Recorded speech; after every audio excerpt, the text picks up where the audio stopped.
We got 5 teams on a Saturday slate at 7-6, and 2 in the same division. The Vikings win this, and the Lions lose. We might have an NFC North showdown coming up, right? I think they played twice in the last couple weeks here. Yeah, there's some serious playoff implications here. But dude, this is going to be a potentially super random slate. You have four teams with backup quarterbacks. The only real game we have is that night game, Broncos and Lions, with 2 starting caliber type quarterbacks. Let's get into this one. This should be a fun one.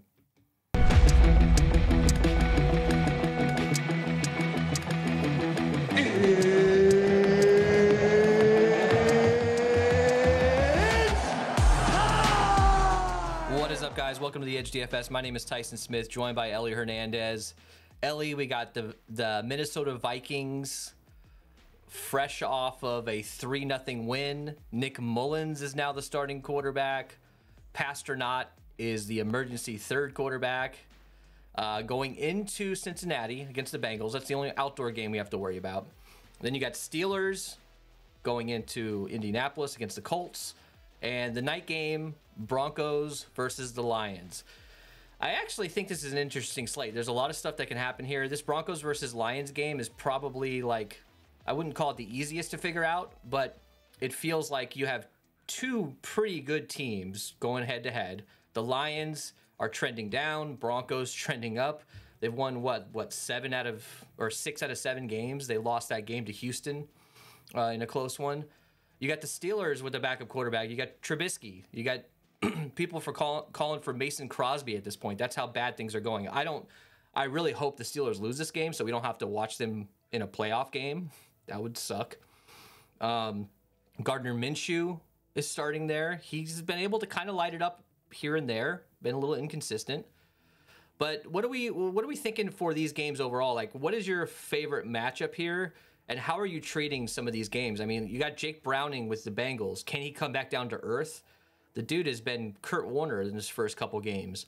But going against this tough Vikings blitz-heavy defense that can confuse young quarterbacks and really cause them to make some big mistakes, there's a lot of up in the airs here when it comes to quarterback play. How are you going to target this, and what game are you thinking you're going to like the most here? Yeah, I mean, so I think the most obvious one is just Denver, Detroit, right? I think your point about having 2 NFL quarterbacks, starting quarterbacks, is pretty significant there. But yeah, I think everybody's going to be kind of leaning that same way. I think these other 2 games are really important because, I mean, we saw it on Thursday night, right? Once you have 2 backup quarterbacks going against each other, like, you can really just throw some of these projections out the window. I don't think anybody was expecting the fucking Raiders to hang 63 points with AOC. So, we just got to be conservative about some of this and play some of these guys. That said, I think Jake Browning, this is probably a week. He's been doing well for a while here, but this is a really tough defense. And what did brother Phil say in chat, right? After a couple weeks of game film, these backup quarterbacks really start to be a little bit more at risk, man. And there's some weeks there. Like, I do think that this is a tough matchup for him. Yeah, I'm not saying that Browning comes out and puts up a dud, throws for 100 yards and 2 picks. I mean, that's possible. It's in the realm of possibilities. But, getting to a ton of him like we were last week or the week before, or actually more so last week, getting to a ton of him is probably not what I'm going to be doing in this one. His ownership's probably going to be a little bit higher than I'd like to see it. And this might be another situation where maybe I put Browning, on the back burner and maybe get only a handful of lineups with him. Let's go game by game here. So we'll start with this first game here. This is Saturday, 1 p.m. Eastern. Vikings going into Cincinnati. This is a 40.5 point total, and the Bengals are favored at home by 3. Both of these teams are 7-6. Playoff implications are on the line in every one of these games, which is nice. We don't really have an absolute dud with the team that's just packed it in. The interesting thing about this slate here is we saw it on Monday on that 2-gamer where both of the underdogs won that game. I just think there's so much going on at this point in the season. We have backup quarterbacks playing. We have lots of injuries going on. that I think that any outcome to any of these games is totally in the realm of possibilities. For this one, though, I feel a little bit more confident in saying that this Vikings defense should probably not be able to, they should be able to shut down the Bengals. As far as, I don't see them putting up more than 21 points, just me. I do have sort of circled here kind of my thoughts on where this game can go. I do think the Vikings can put up some points. Look, Nick Mullins, originally he was backing up. He was backing up Kirk Cousins, and they brought in the Pastronaut. At this point, Nick Mullins I don't think we should expect any career game out of him, but we've seen him be able to throw the ball in the past when he has started. He was with the 49ers at one point. If you look at some of his passing outputs, he has 4 games over 300 yards plus, 3 games in this 275 to 299. You can see this graphic here. The guy can play. He's a veteran. I'm not excited to play him.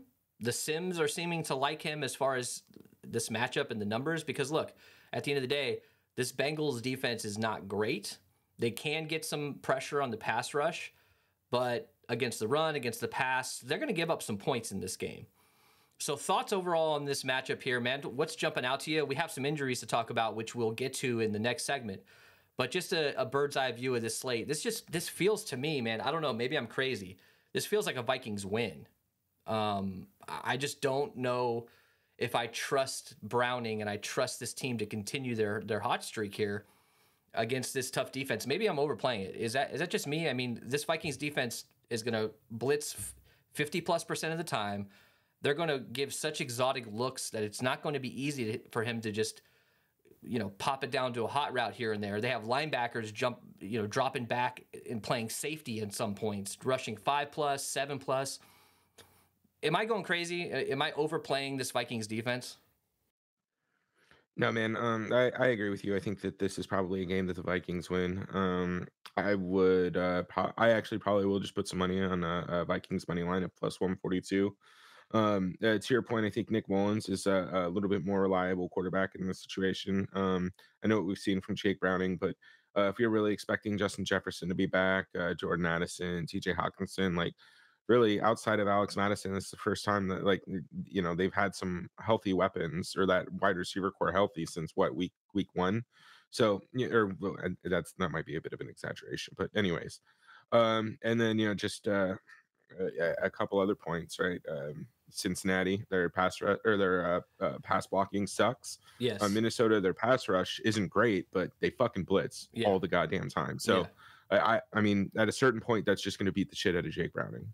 Yeah, and we probably won't see weather, but you never know. So keep an eye on that. That's the only game we got to worry about. But Vikings defense, 0 touchdowns allowed in the last 2 games.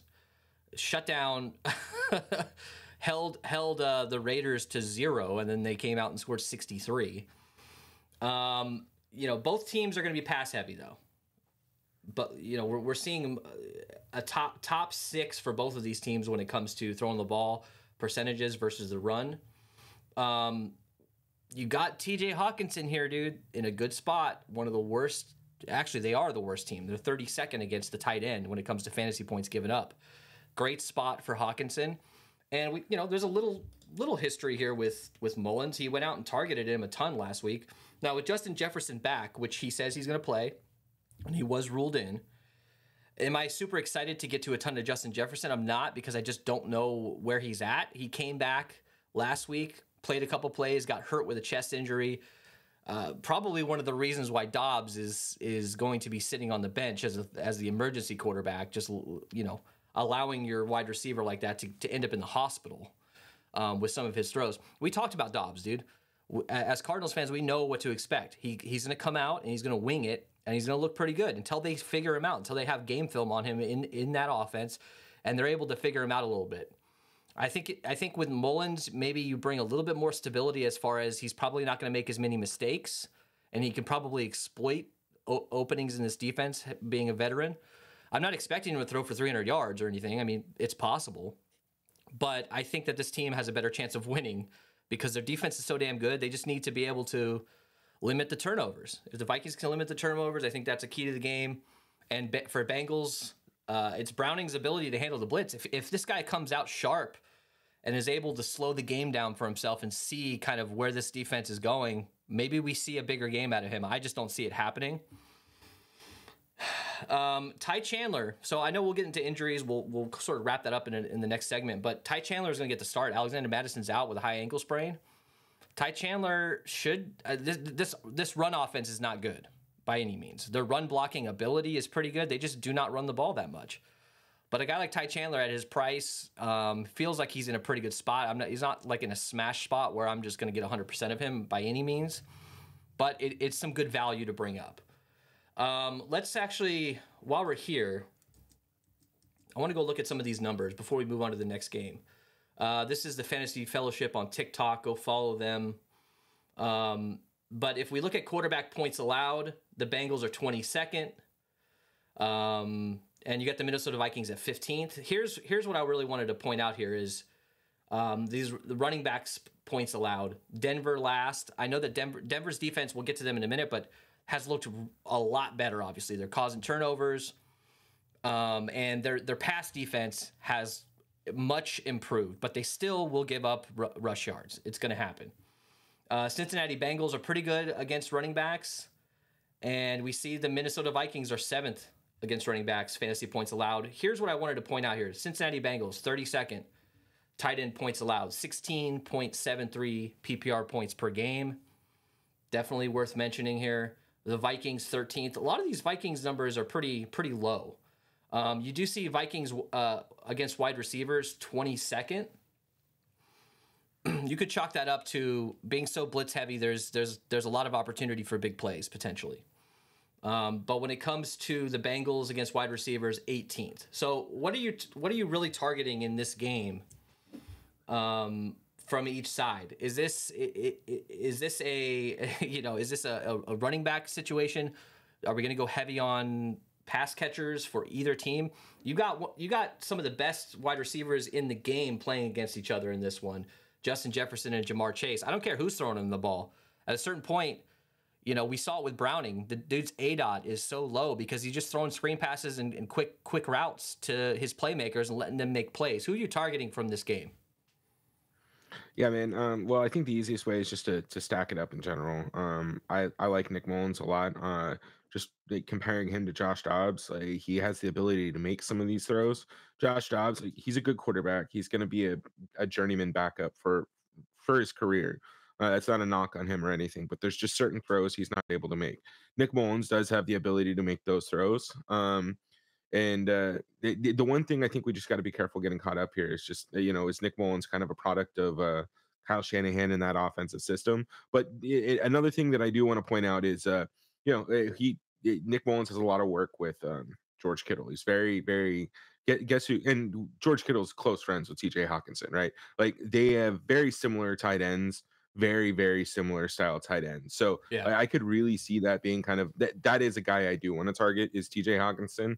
Is because I really feel that can be a point of safety for Nick Mullins on the Saturday slate. So we'll obviously talk about each individual position when we get to the breakdown. We're just covering the overall feel of these games right now and the matchups. This second game here, this one starts at 4:30. The Steelers going into Indianapolis, and this is a 42-point total. Colts are 1.5-point favorites here. Most of the money coming in on the Colts. Look, the Steelers, I think they're trending way down. Like this feels like a collapse at the end of the year with Trubisky. He's not in the greatest position, but this guy just doesn't seem to be able to step up when he's given the opportunity. And I know that this is a good matchup. The Colts defense is one that we want to usually target, weekly. And I think that we can get to some pieces from this Pittsburgh team, specifically the running backs. But this feels like a Colts win, man. What are you thinking here, dude? Like, this is a 42 total. There's lots of pieces from this game. There's lots of guys that I'm interested in. Where are you going with this matchup? Yeah, I mean, look, the one thing that I do want to point out is the Colts are pretty bad at the run. It's stopping the run. So I think that that's something that you might try to exploit here a little bit. right? But I don't think anybody's gonna come into this game saying, "Hey, we're not gonna play Jalen Warren," or well, Jalen Warren specifically. I think Najee Harris is going to have a little bit. He'll probably be softened a little bit in ownership, but I don't know, man. I'm kind of surprised, to be honest, that this total's a little bit higher than the Minnesota game. I think Yeah. you're right on with Pittsburgh. They are trending down. They're not going to put up points against I don't know, anyone at this point. And the Indy defense has been pretty good. They do allow some points, they do allow some yards, but they have some unique upside too. They've scored some touchdowns this year themselves. So I think they're definitely a team that we want to consider, especially, I mean, Jesus, especially considering the Steelers just did not look good. They have not looked Yeah. good. No, they haven't. And they scored under 21 points in 6 of the last 7 games. I know they got rid of Canada and things were looking up a little bit there, but, you know, they lost their quarterback. That's going to take a toll on your team after a while. Back-to-back losses versus 2-win teams. That's the first time we've ever seen that, the Cardinals and the Patriots. And they let Bailey Zappi go absolutely nuts on him. I know that you could probably consider a strong point of this team being the defense, but you could put some points up on them as well. I know their pass rush is good, but dude, I just feel like this Steelers team is going down, and I think they end this year with the losing record for the first time under Tomlin. That's just how it's feeling to me. The Colts, they can put some pressure on the quarterback, man. They're tied for third in sacks, and that's with getting 0 sacks last week against Browning. I don't know why that was. Maybe Browning's just getting the ball out of his hands quick and they game plan for that. But this pass rush can cause some trouble here versus Trubisky. At what point do we see Mason Rudolph, or at least chance for Mason Rudolph in this game? I don't know, man. There's so many different weird shit that can happen. We've seen it over the last few weeks. Whatever we think is like a slam dunk spot, somehow these random teams, these underdogs, find a way to make it interesting. I don't think that's the case in this one. I just don't. That's just me. I think we can target some of these guys like Deontay Johnson a little bit, Freiermuth, the both running backs. But, dude, this team is in slight disarray. You got Deontay Johnson giving up on plays. You got George Pickens bitching left and right. They're very frustrated. I think it rolls over into this matchup and we get a Colts win. Jalen Warren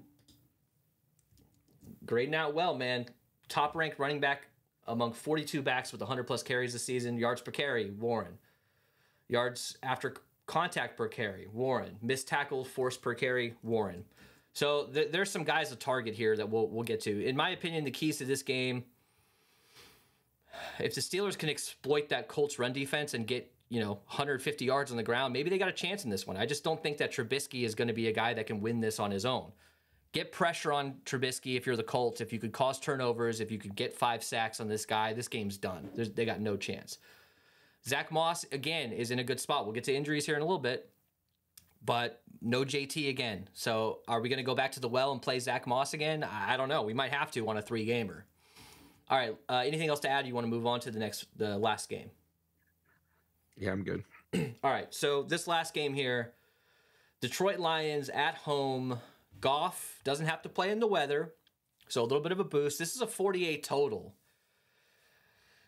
Broncos are 4.5-point road favorites.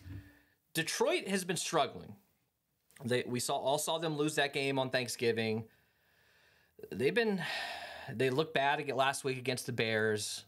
This team is not looking good, man. Maybe they can bounce back, but the Broncos are feeling good both defensively and offensively. Man, to me, this is a Broncos win outright, and I think this game should hit the under. In my opinion, if this Detroit team doesn't run the ball 30-plus times in this game, Dan Campbell is an idiot. Like, I don't know how you don't exploit really the only thing on this defense that's not doing well right now, and just hand the ball off to your 2 Pro Bowl-type running backs.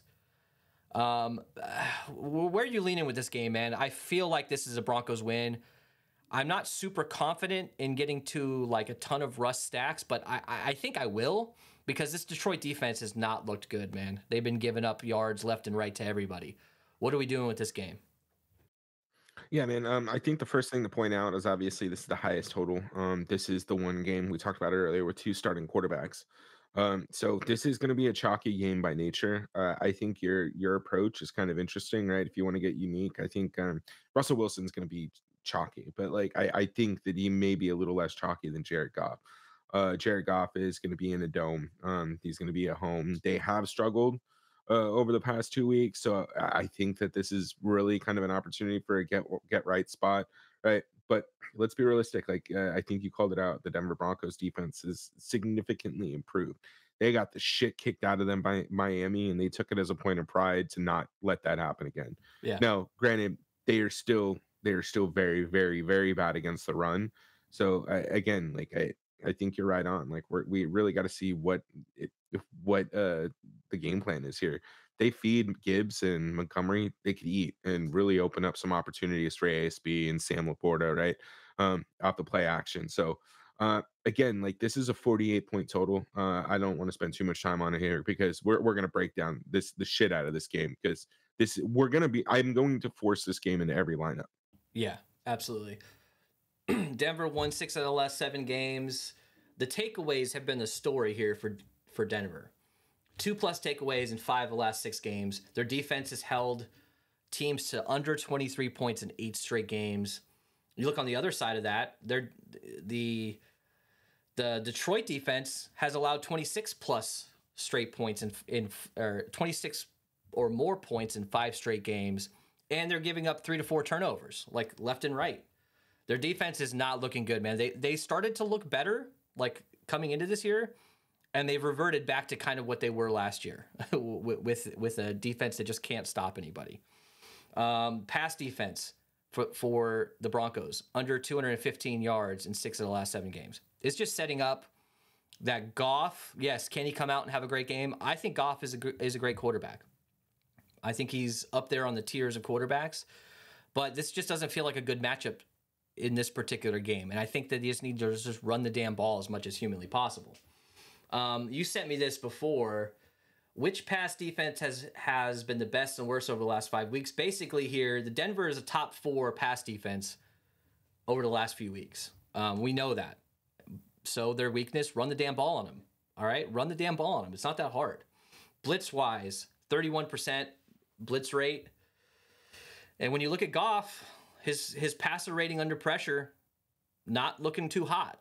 So if this Denver defense can confuse him with some blitzes and shutting down ASB and some of these guys in the secondary, you could see some sacks on Goff, and you could see Goff making some mistakes like he has been over the past few weeks. To me, the keys to this game, if the Broncos win the turnover battle, they should be able to win this game. And this Detroit defense, you know, they're going to give up run yards to the quarterback. They're good against running backs. So I don't know if this is a Javonte Williams game, in my opinion. But Russ could get 40, 50 yards just scrambling around, which absolutely increases his fantasy value. Getting an extra 4 points or something out of him could be huge. If you're the Lions and you don't get 30+ carries in this game, you're stupid. I think you just got to feed the rock, get creative with it, and find ways to get Gibbs and Montgomery involved. Anything else to talk about here? We want to get into? Oh yeah. So you did mention that Detroit plays the Vikings twice. I mean, that's huge, man. Like if they lose this game and the Vikings win, dude, they're right on their heels. They're right on their heels, and we could see Detroit end up not even hosting a home game. That would be so Detroit. And Denver Broncos are 1 game behind the Chiefs, dude. Who would have thought? Who would have thought? You want to move on to injuries here? All right, let's do it. I think you're muted, but yeah, let's move on to injuries here. Yeah, just pain. It was pain everywhere. So let's start with that first game. So Deontay Johnson not listed on the injury report. We've got Braden Smith, the tackle for the Colts, is out. Jonathan Taylor out. Another Zach Moss game. Zach Moss has had a ton of opportunities to absolutely crush. He just hasn't gotten there as far as goal line carries and opportunities like in the red zone. He hasn't gotten there. Is it this week? Maybe. This just goes to show you kind of how down bad the Colts are when it comes to their offensive line, though. Jared Veldier, back from the dead, signed with the Colts practice squad. That's probably not a good sign. Let's move on to this other game. So Dolchich, I was praying that he'd play this week. I think it'd be a huge boost for this team to get a good pass catching tight end back and get them involved a little bit more in this offense. He was open to return from IR, the 21-day window, but it's not going to be this week. My best ball teams are not too happy about that, being as he's one of my highest owned tight ends, but I'll get over it. But we've got PJ Locke, the safety, questionable. Samaje Perine should be fine, but worth noting, because if Perine's out, that could open up some other value. Decker, the left tackle, questionable for Detroit. Frank Ragnow, the center, questionable for Detroit. And Josh Reynolds, that to me, that's some big news here, is he's listed as questionable with a back injury. That could open up some value. Anything else jump out to you here? No, this one's pretty straightforward. All right, let's go to this last game. Oh, did I skip? No, we're done. Oh, no, I skipped the first game. My bad. So Alexander Madison is out. As we mentioned earlier, Justin Jefferson will play. How interested are you in Ty Chandler this week? It's not a terrible matchup. It's just this Vikings team is just not successful running the ball. But a guy that could catch the ball to the backfield and maybe get a goal line carry, you might want to consider getting some Ty Chandler and save you a little bit of money on the slate. Thoughts? Yeah, absolutely, man. I think you have to have him in your player pool. He's probably going to be priced nicely, so I think we can have some exposure to him. But look, I'm going to be prioritizing that pass game: Nick Mullins, JJ Hawkinson, and Addison. And if Chandler sneaks in with some of that stack, then I'm fine. All right, let's get to our breakdown here. Let's do it. We're going to go position by position. Break it down. So for quarterback, Jared Goff, 6,500. Oh, that didn't work. Let's do that one more time. There we go. 6,500. Russell Wilson, 6K. Jake Browning, 5,700. Gardner Minshew, 5,500. You got Mitch Trubisky all the way down here at 53. And then you got Nick Mullins at 5K. Sims are liking him. He's projecting pretty good. A guy, a quarterback at 5K, that low. I am interested in getting to some Nick Mullins. So thoughts on these quarterbacks? To me, I haven't really made up my mind where I'm going. I feel like, to me, a guy like Russell Wilson is in a good spot. And even a guy like Gardner Minshew potentially at 5,500. Where are you going for quarterback here, man? Yeah, man. Look, I think all these guys are in play. Obviously, they're fairly cheap. I think the two most obvious are going to be Jared Goff and Russell Wilson. They're the two starting quarterbacks. But let's not I don't want to forget about Jake Browning, Nick Mullins, and Minshew, and even Trubisky. Right? Browning has Jamar Chase, T. Higgins catching the ball from him. And if you're going to beat a team against that likes to blitz, you need to be, your ADOT should be 1.5 yards, right? It should be short as fuck.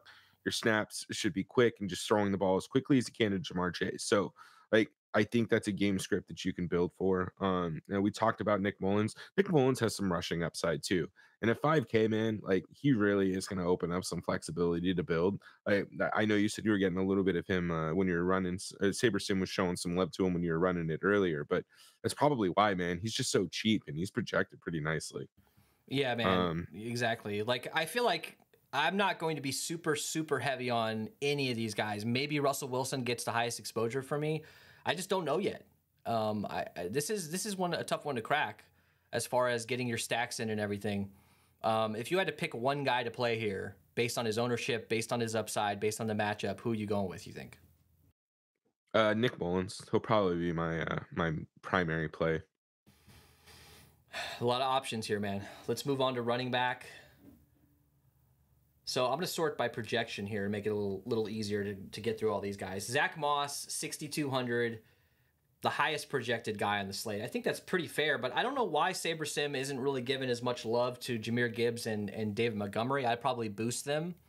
To me, this has hurt me in the past, especially on the Thanksgiving game. But I'm going to do it again. I want a minimum of one of these guys, in my opinion, Jahmyr Gibbs or Montgomery, in all my lineups. I just feel like this is a good opportunity for them in a good spot. Jahmyr Gibbs is 6,700, Montgomery 6,400, Joe Mixon at 6,600. We saw Chase Brown come out of nowhere last week. It was, on one big play. But I think, with the injuries to Chase Brown this year, they want to get another running back involved. There's not really been a solid backup since Pirine left. So maybe Chase Brown is kind of interesting. Where is he at? He's at 4,800. You got guys like Najee Harris and Jalen Warren, both around the same price, 5,100, 5,200. Ty Chandler's 5,300. So interesting. I thought he would be priced down a little bit more. Would I rather play Jalen Warren or Najee Harris over Ty Chandler? Probably in this particular matchup. I don't know. What are your thoughts on this Ty Chandler situation? Yeah, I actually probably would just prefer Najee Harris or Jalen Warren. Go to the guy that's starting, man. Najee Harris. It's not the sexiest name, but I mean, he'll get a touchdown here and there. So I definitely think that's probably a better way to go. I don't know, man. Ty Chandler though, like if he's really projected to come in at 25% ownership, then I'm fine. Just really probably under 15%, to be honest with you. They're going to pass the ball 70% of the time. I don't know if the Steelers can rely on Mitch Trubisky. Their entire offense might be funneled through Harris and Warren. Yeah. Look, this is tough. There's a lot of options here. Are you going back to the Zach Moss well here against Pittsburgh? The results haven't necessarily been there with him being chalk with JT being out. But he's had opportunity and he just hasn't. Is it bad luck? Is he? I don't know. But we know he can crush. We know what he's capable of. Are you going back to the Zach Moss well? I don't know yet. I know he'll probably end up in all my single entry builds, so I think I might be comfortable coming in a little bit under the field on him. I mean, it's different when he's not one of the higher priced running backs on the slate. I look, Javonte Williams is $300 cheaper, right? For a few $100s more, you can get up to Montgomery or Gibbs.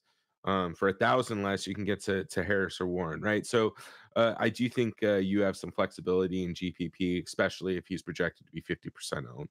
Look, Javonte is a damn good running back.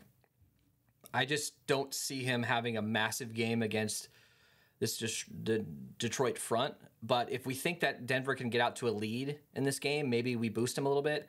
I'm not going to avoid him by any means, but coming in at 30% ownership, I'll probably be around that on a 3-game slate. But Mixon here, dude, like just when you think Mixon has like a bad matchup and maybe isn't in a good spot, he absolutely comes out and crushes. He's looked good with Jake Browning, and they've relied on him a lot. Do we got to go back to a little bit of Joe Mixon at 6,600? He's right around the same ownership as Javonte Williams. Can get some dump offs. Can get this blitz heavy defense, get a draw play here and there and take it 20, 30 yards. We've seen him do it plenty of times this year. Are you concerned in any way that Chase Brown, his emergence, takes away any snaps from Joe Mixon, or is that just a blip on the radar?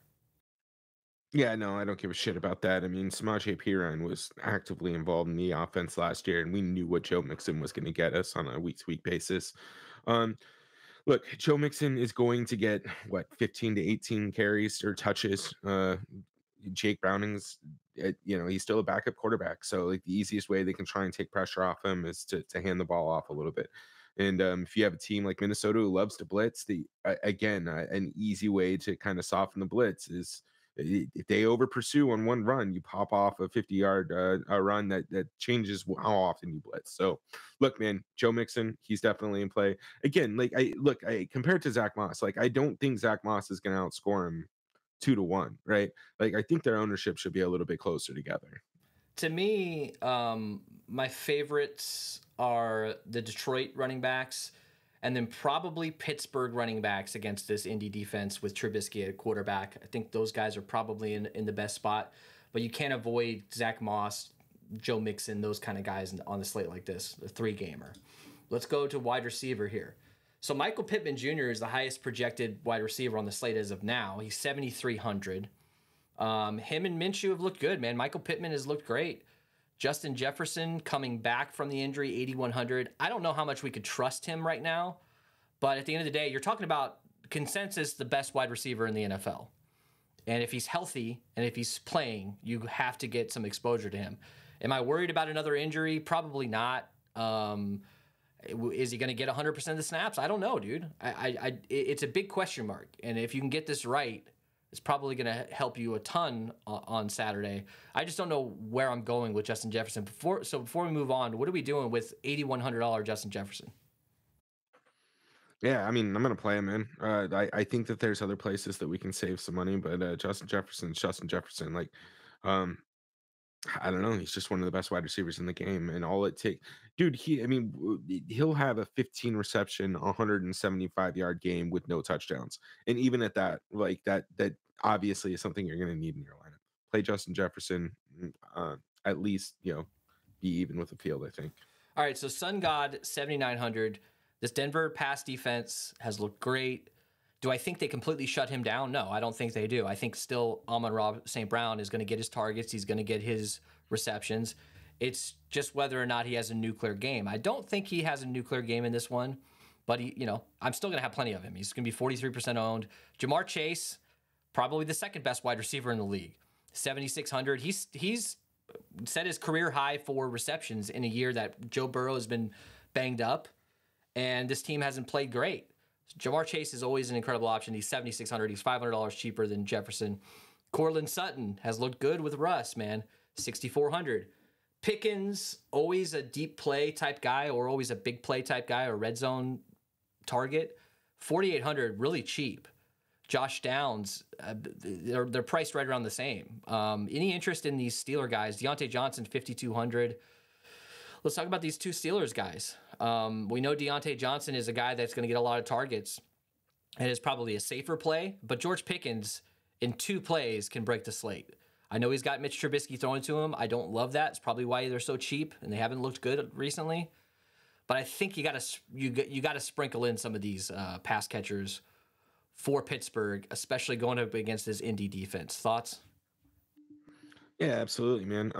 I don't know if you necessarily want to go out there and get Mitch Trubisky, Deontay Johnson, and George Pickens. Like, I don't think we're gonna necessarily be stacking it up too consistently, but I do think you want a little bit of exposure. We saw Deontay Johnson get a late touchdown, I think, pretty recently, and then George Pickens. We know that he can end up with a pretty decent amount of reception. So. Especially at Pickens price 4,800, that's just a lot of flexibility, right?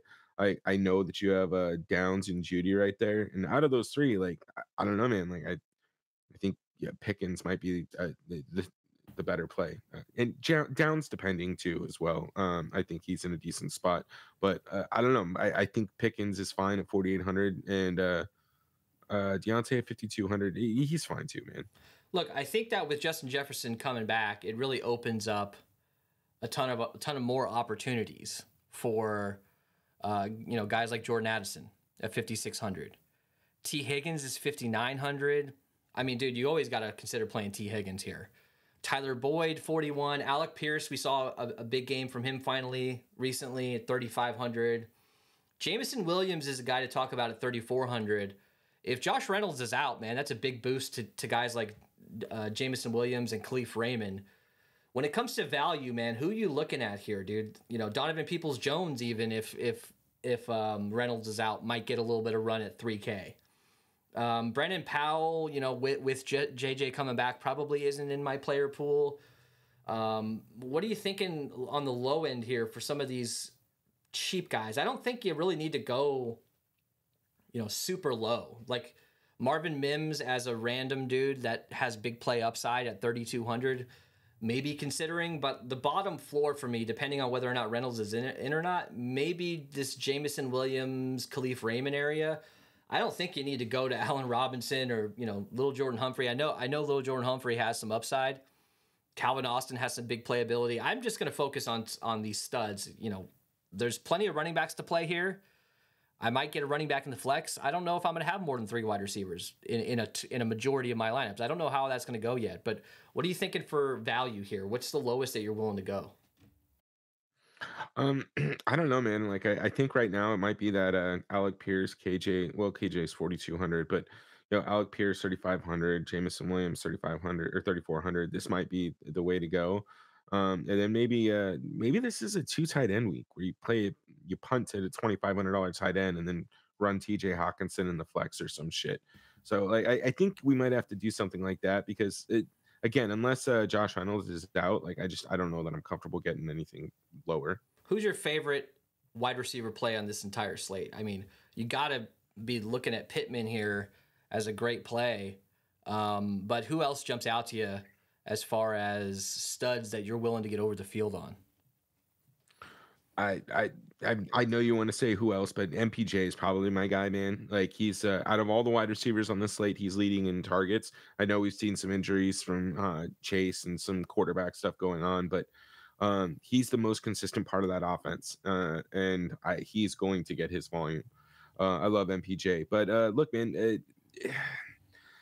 Some of these Denver wide receivers are going to come in low owned. I think you can comfortably be over the field on a guy like Sutton, just because we're kind of limited in our player pool. And look, man, like if they're going to win that game, it's going to be because Russell Wilson and Courtland Sutton were connecting with each other. It doesn't look like Judy's necessarily working into that offense very well. So I don't know, man. I think Sutton's an interesting one to go a little bit over the field for GPP. And Judy had a touchdown that he just didn't toe touch properly in that game. But dude, this Denver defense against Detroit pass defense, we got to target it. And Russell Wilson is going to spread the ball out. He threw to 10 different receivers or something like that last week. I think all of these guys are in play with my Denver stacks. Am I taking one-offs of Lil Jordan Humphrey? No, probably not. But if I'm getting to Denver stacks, which I will, I'm going to have to involve two, maybe even more pass catchers with him. Let's go to tight end. So that Monday slate, it was a wasteland for tight ends. There was really nobody to play. Chico Okonkwo was 50% owned. That just goes to show you what we were dealing with. We don't have that situation here, thankfully. You got TJ Hawkinson with the best matchup of the year on paper. I know he's got Nick Mullins throwing him the ball, but that doesn't matter, dude. It doesn't matter who's throwing him the ball at this point. He's going to get involved. TJ Hawkinson is one of these guys. He's 30% owned. I'll probably be double the field. I might lock him. I don't consider, really anybody like an absolute lock on this slate. But if I had to pick one, it'd probably be TJ Hawkinson, even though it's risky with the Mullins. We just don't know how he's going to play. But I feel pretty good about TJ Hawkinson going against this Cincy defense. Sam Laporta, one of the best rookie tight ends we've ever seen, 6K. He's actually priced higher than TJ Hawkinson. So like you were saying, these double tight end lineups could be interesting, getting some Hawkinson and Laporta. Pat Freiermuth at 3,900, he absolutely popped when he came back. Hasn't looked spectacular, but he's 3,900. Tanner Hudson is a guy that can always get a touchdown. Any of these Cincinnati tight ends can. So that kind of, to me, hurts Tanner Hudson if he was just the only tight end that was getting the targets. But there's a lot of guys that can. Lucas Kroll at 2,500 is interesting. There's a lot of guys here, even a guy like Kylan Granson. So where do we go? I think you just probably got to focus on TJ Hawkinson and Laporta. To me, it's TJ Hawkinson probably in most of my lineups. And maybe if I want to get fancy, pay down for one of these punts, depending on how chalky my lineup is, and get a double tight end build. Where are you going here, man? TJ Hawkinson, to me, is probably the safer plays on the slate. Yeah. I don't know how you got off of TJ Hawkinson. Even just being priced down a little bit from Laporta. I think we could see his ownership be closer to 40-45% come Saturday. He's in a great spot, dude. Play TJ Hawkinson. I'm gonna have a shitload of him. Sam Laporta, him being priced above TJ Hawkinson, he might become a pretty interesting GPP play, man. If you want to maybe come off the TJ Hawkinson chalk, Sam Laporta, he's still going to be a little bit decently chalky because there's only so many good tight ends in the slate. But that might help get a little bit of leverage and a different, unique build. But I don't know, dude. We're looking through that wide receiver pool. Maybe we kind of take one stud wide receiver, we jam in both these tight ends, and then kind of just go mid wide receivers from there, whatever we can do from a salary perspective. Because let's see. Let's look at total targets so far. So you got, and on this slate, total targets this season, you got MPJ leading the way, Jamar Chase, Sun God, Amon-Ra St. Brown, and then TJ Hawkinson and Sam Laporta. Yeah. Right. So they're essentially wide receiver 4 and 5 in targets when it comes to the slate, man. So if you can get both of them in a lineup that you're comfortable with, I'm comfortable doing that shit on this slate. Yeah, I'm going to have a minimum of one of these guys in every one of my lineup. Probably a lot of them are going to be Hawkinson, so I'll probably end up with a lot of Sam Laporta in the flex. Now, that could be a chalky type build. We'll have to see. But I don't think people like building with 2 tight ends, especially when you got Justin Jefferson and Jamar Chase and T. Higgins and MPJ all on the same slate. But to me, I just feel like maybe we're going to see an underwhelming performance from the Bengals with this Vikings defense. So maybe I don't go as heavy, and I'm not going to have a ton of Jake Browning stacks just to get some leverage because I think he still will be kind of popular. Let's go to defense here. So Bengals defense, let's start by salary here. Bengals defense 3,600, Colts 35, Steelers 33. The cheapest defense on the slate is the Broncos at 2,700. Dude, if you're looking for some salary here, man, Broncos with all the turnovers they've caused at $2,700. I know Detroit has a high-powered offense on paper, but they come out and they'll shit the bed every once in a while, and their pass defense is pretty good. So I know that Broncos defense will give up a lot of rush yards, but a guy like Goff, who's been turning the ball over a lot lately, going against the Broncos defense that likes to take away the ball, man, you got to consider them at 2,700. Is there a defense that you're really focused on? To me, I'm going to double down, man. I'm going to go, I'm probably going to go with some Vikings defense at 2,800 here. Where are you going, bro? Vikings defense looks like they're going to be the highest owned. I don't know how you come off of it, to be completely honest with you. They're just mispriced, which is weird to say for a defense. They should probably be up there closer to the Steelers, Colts, and Bengals. That said, all these defenses are in play, right? Like, I will never confidently say to lock a defense. I can't do it. There's too much variance in the position, and one defense adds a touchdown, all of a sudden they're going to be required for the optimal. I think the Colts gave up like fucking 35 points 2 weeks ago, but they scored 2 touchdowns and had 5 sacks and still ended up with like 15 fantasy points, right? So like that shit matters. You gotta be ready for something like that. And this is a slate where we have a lot of bad offensive lines. So like I love the Vikings defense. I think you can go over the field. But I still think you need to spread yourself out and have a little bit of exposure to some of these other ones. And like you said, the Broncos defense, like if you want to get a little bit of leverage, like them being 5% owned or under 10% owned while everybody else is 15 or higher, like that's kind of crazy to me. Like that's just free leverage. Like you run 2 lineups with them and you're double the field. That's crazy. Yeah, with all these backup quarterbacks playing on this slate, I'm going to spread myself out and probably not going to be above the field with anybody, maybe except the Vikings. I don't know yet. If that 35% is actually accurate, that feels a little high to me. I just feel like the narrative on this slate is that Jake Browning is still a desirable quarterback to play and can have a good game. I don't believe that for this particular slate, but maybe the rest of the field feels the same way as I do. I don't know, but I'm going to spread myself out on these defenses. But getting to some of these cheaper defenses, we've seen it. We don't need them to be the highest scoring defense per se. And a $2,700 Broncos and $2,800 Vikings are probably the way I'm going. All right, so let's look at some value real quick. I know we kind of talked about this already, but if you sort by value, we're going to get all quarterbacks to start here. But when it comes to like true cheap type value, I don't know that there's like a smash type guy on this slate, like a $3,500 wide receiver that's bumped up because of injury. You could say Jameson Williams is in that range, kind of, if Reynolds is out. But when it comes to value, I think it's mainly mid-range type guys that we're looking at here. Who jumps out to you, dude? Who are we going to go to in our lineups where we need a cheap guy? Well, we don't say this very often, but I think the Vikings defense is pretty clearly the best value right now. Now, if for single entry, I'll have probably a decent. They'll be locked into my single entry, so that we're gonna have to find something else for GPP. But yeah, to your point, man, this might be just kind of a mid-tier build as of right now, unless Nick Mullins just being so cheap opens up enough for us to jam in another stud or two. Right now, you might have to be comfortable with just kind of having mid players and not necessarily getting too heavy exposure to strong stud lineups. And based on Nick Mullins' projection, now this can change. We're recording this on Friday around 2 p.m., 1 p.m. That could change, and this could change up the value here. But I think that Nick Mullins at 5K, man, that's going to unlock a lot for us. And we could still comfortably probably get to Justin Jefferson along with him if we wanted to. All right, let's, oops, I didn't switch over.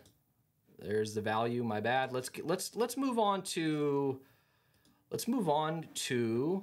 lineup builds. Let's do that. Let's build some lineups together here. Obviously, guys, jump in the Discord, and hit like while you're at it. You guys absolutely crushed the 2-game slate video for us last week. We appreciate it. We got to 100 likes. Let's get to 75 likes on this video. Smash that like button. We appreciate it. And join that free Discord.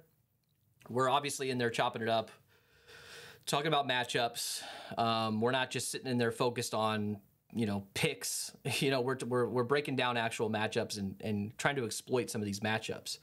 As well as we do have our YouTube members that you can join. If you click down below the join button, that's $3.99 a month. You guys get a Monday night game every week, the Showdown Slate.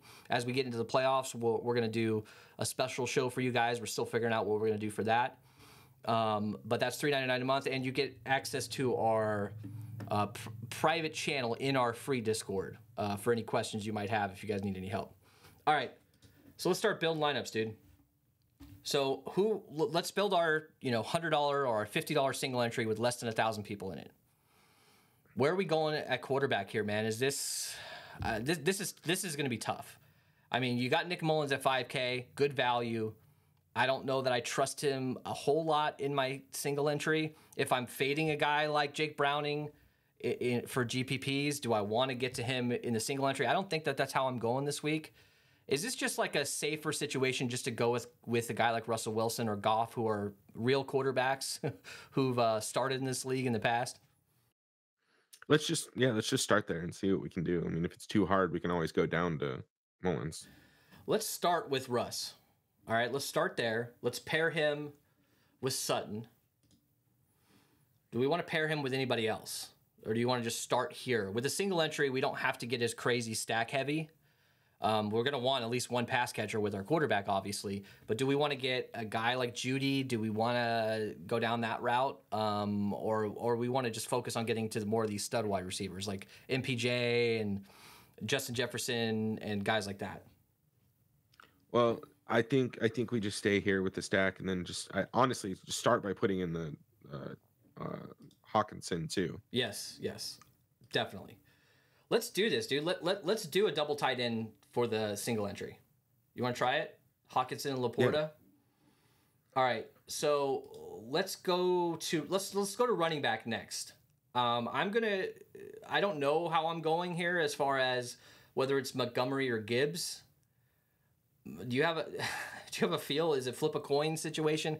Gibbs obviously has that upside in the pass game, but I wouldn't be surprised if Montgomery gets 2 touchdowns in this game and 50 yards rushing, So that's the kind of the hard part is picking which guy. Where are you going, Montgomery or Gibbs? Let's just start with Gibbs because he's more expensive. Again, we can always just go down to Montgomery if we need to. So I think next one is either Zach Moss, or do we go down to Ty Chandler? I don't know, man. I don't know if I like Ty Chandler that much to put him in my single entry. Or is this a situation where we want to get, Jaylen Warren or Najee Harris? Where would you go here?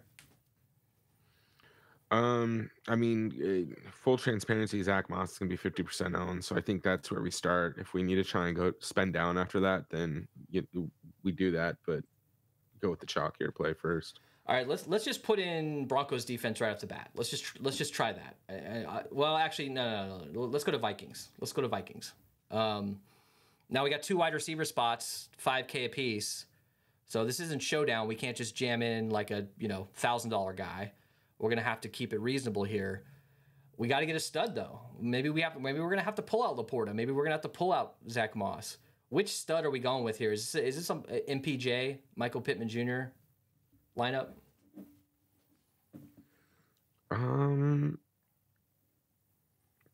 Yeah, if you want to pull out Zach Moss and put in MPJ, I think that's a way to go. I don't know if we want Zach Moss and MPJ. Let's do that right away because I'm already seeing issues here when it comes to running back. Let's go down to Jalen Warren or Najee Harris. Which one do you prefer? They're both around the same price. Just pick your poison. But for this sake, where are you going? Probably Warren. All right, let's go to Warren. Get some dump downs. Get some nice PPR from him. But now we're at 3,800. So this feels like Jameson Williams. Like, look, if Reynolds is out, maybe I'm going Jameson Williams here. But this is a little tight. It's a little too tight for the last spot, in my opinion. We don't have any Justin Jefferson. We don't have any Jamar Chase. We don't really have any, I probably want to, even though I think that the Vikings defense can do a good job with this Bengals offense, I probably want to get one of those pass catchers from that team, considering they're going to be throwing the ball a ton. So this one is an okay build. We got Russell Wilson, Gibbs, Warren, Sutton, Pittman Jr., Jameson Williams, Hockenson, and Laporta. Is that where we went wrong? With Laporta as well. Yeah, let's pull him out and see what we can do. All right, so let's grab. We can't get to Chase. We probably could get to Higgins here. We can't get to Sun God, unfortunately. So we literally have no Detroit pass catchers minus Gibbs in the running back spot. Where would you go here? We have to go down. Look, dude. I'm comfortable going with if we want to go up from MPJ to like a Justin Jefferson, Amon-Ra, like Chase, like that's fine with me. Let's get Chase in there, right? We look. Chase can get 10 fantasy points with 1 yard screen passes, So let's get him in there. So that leaves us with 9,500 for 2 spots. Did we want to get a Freiermuth or a Hudson or even like a Troutman to go along with our Russell Wilson? I know it's not ideal, especially for a single entry, but I want to be able to get at least a reasonable guy in this other wide receiver spot. Is that something you'd do, or would you just pay down for wide receiver a little bit, get middle of the road? Do we want to go with the cheaper running back in this flex spot? What are we doing? Well, let's just look in that 3,900 range and below. Wide receiver. Is there anybody here we're actually comfortable with playing? You got Boyd, Pierce, Williams, Mims. Not really. So Jameson Williams, maybe. But go ahead. Yeah, put Pat Freiermuth in at flex, and let's see what we can do with that salary at wide receiver. Jordan Addison plus Pat Freiermuth is a better play to me than Jameson Williams and whoever we have. I guess Jordan Addison would probably be a similar play, right? Like, you know what I mean? Yeah. So look, let's build with Nick Mullins, a single entry. Let's just try it and see how crazy we are. So Nick Mullins, let's plug in Justin Jefferson with him, and do we want to get to? Or we don't have to plug in Justin Jefferson with him, but we want to get at least Hockenson with him. So this is a decent starting point. You want to run it back with Chase, or do you want to run it back with anybody here from Cincinnati? Do you want to get to Higgins or Chase? We probably can't get to Chase, but maybe we can get to Higgins. I don't know if I want Higgins in a single entry though. Yeah, I don't know. So this might be crazy. Like, what if we don't play Justin Jefferson in this? Put in Jamar Chase instead of Justin Jefferson. Go Mullins, Hockenson, Chase. I like it. All right, let's get to Gibbs. Obviously, we can put Montgomery in here as well. Save a couple bucks if we might need it. What's our other running back situation? Zach Moss, do you want to go down again? Like, we got a guy like Jalen Warren or Najee Harris here. That's probably the way to go, right? Or Ty Chandler for an extra $100. You want to go Jalen Warren again? Yeah, let's go Jalen Warren again. All right, so we've got about 5K open up per spot. Let's jam in Vikings to see where we're at. We're in a pretty good spot here, 5,600. We're gonna have to find some mid-range value here, or maybe some lower end value. Where do we go? Here? Okay, Sutton. Hear me Pittman? out. Go ahead. Let's try something real quick. Throw in Sam Laporta in the flex. Okay. And then go ahead and throw in Sutton. 4,500. Osborne, Boyd. So just pick your poison here, depending on news. If Josh Reynolds is out, maybe a little bit of Jameson Williams action. I don't know. I don't know if I love that, but you got one spot open. It feels like Nick Mullins to me. I know it's a risk, but the way he's projecting right now, it feels like at a 5K quarterback on this slate, a lot of different things can happen. Might be able to get you there with, 15 plus fantasy points, opening up a lot of these other spots. Do you want to build a GPP lineup and then we'll call it a day? Let's do it. So, do you want to do like a Minshew GPP build, or what are you thinking? Do you want to go Goff? Do you want to, what's jumping out to you as a guy that you're excited to build with for tournaments? Okay, so we already did Nick Mullins. I know we already did Russell Wilson, but I think Russell Wilson's probably going to be the one that is going to be the hardest to be unique with, right? Because nobody's going to really want to play Jerry Jeudy. Everyone's going to want to play Cortland Sutton. So maybe, I don't know, maybe we can do the most for the viewers by trying to build a unique lineup with Russell Wilson. Does that make sense? Yeah, let's try it, dude. Let's game stack the shit out of this game and grab pieces from other games. So Russ, Jeudy, you want to go Sutton with him, or do you want to leave Sutton out of this? I don't fight me, dude. This is for GPP. Like, I really think you can consider some exposure to Adam Troutman. Okay. Or even Lucas Skrull, whatever the fuck his name is. Like, I do think they're going to get a tight end involved, and these guys are going to be under 5% owned. Nobody's going to play the tight end for Denver. All right, let's get a run back here. I'm going Gibbs or Montgomery. Let's go Montgomery just because he'd probably be lower owned in this situation. Where else are we going with running back? Mixon, Moss. Moss is going to be super high owned. Do you want to try a Chandler lineup? Do we think he's going to be super high owned? Do you want to go crazier with a Chase Brown? I don't know. What do you think? Let's go Ty Chandler. We haven't played any of it. All right. So wide receiver wise, let's get wide receiver. Let's get to Amon-Ra St. Brown. Let's try it. Yep. We want to game stack this game. Let's get to Amon-Ra. Let's go. Let's just put the Vikings defense in right now to start. What can we do? We got about 7K. Do you want to do Hawkinson here? Yeah, if we can. We can. We definitely can. We can get to whoever the hell we want here in this last spot. We can get to Jamar Chase, Pittman. We can still get Sutton and leave some money on the table if we wanted to.